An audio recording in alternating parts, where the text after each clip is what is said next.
I will ask you a question about the Ghanaian president, John Mahama, and how you feel like, because he looks like he's fixing the nation. Is it also the same case, or is it a thing of guesswork? Mahama is intelligent. He also inherited some problems from the previous government, the pollution of rivers, the mining, the Ghanaian, the deforestation of Ghana. I don't respect development that is destructive. I'm a naturalist and a conservationist in my own right. And I think his support, this is again the mischief between Nigeria and South Africa, which also duplicates itself in Ghana.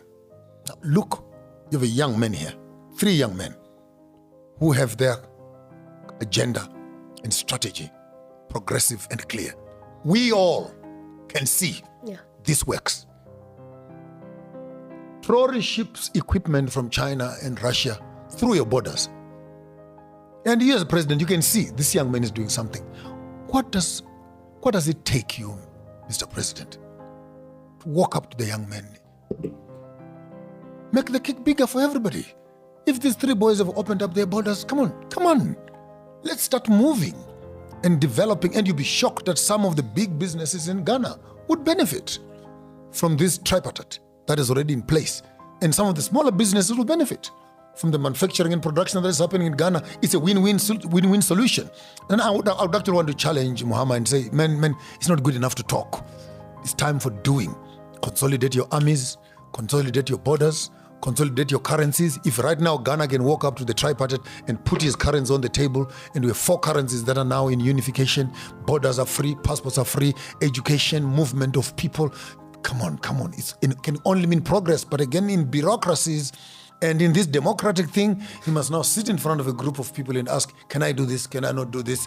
If we had a dictator, you wake up in the morning and go and shake his brother's hands and say, let's go together. When your brother's house is on fire, you'll be a fool to watch it, especially if the wind is coming in your direction. Because when his house is done burning, you next. Yeah. John Mahama is no fool. Intelligent, articulate, and with a vision that looks like he's trying to stitch Ghana back together. He's doing relatively well so far. Ghana cedis is the best performing currency of 2025. He's been allowing Burkina Faso use the team port and has also a good relationship with the rest of AES countries. The French hates that they're using proxy, trying to take him out. But let's be clear, he also inherited a broken plate, polluted rivers, destroyed forests, illegal mining, bleeding the land dry. I don't respect any development that kills the very soil that feeds you. Progress without preservation is just another name for suicide. And yet, here's the paradox. Right next door, 3 young men, Traore, Gowita, Tiani, have already opened the borders of possibility. Equipment from Russia and China rolling in, new industries taking root, sovereignty being forged in real time, and Ghana, a proud nation with resources, with people, with power still standing at the fence, peeping. Mahama, how long will you watch before you walk across and shake your brother's hands?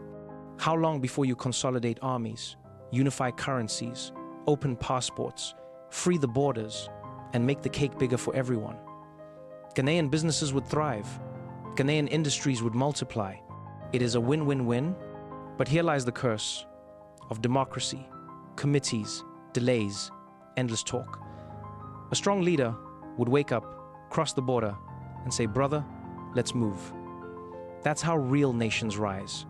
Because when your brother's house is on fire and the wind is blowing in your direction, you would be a fool to sit and watch.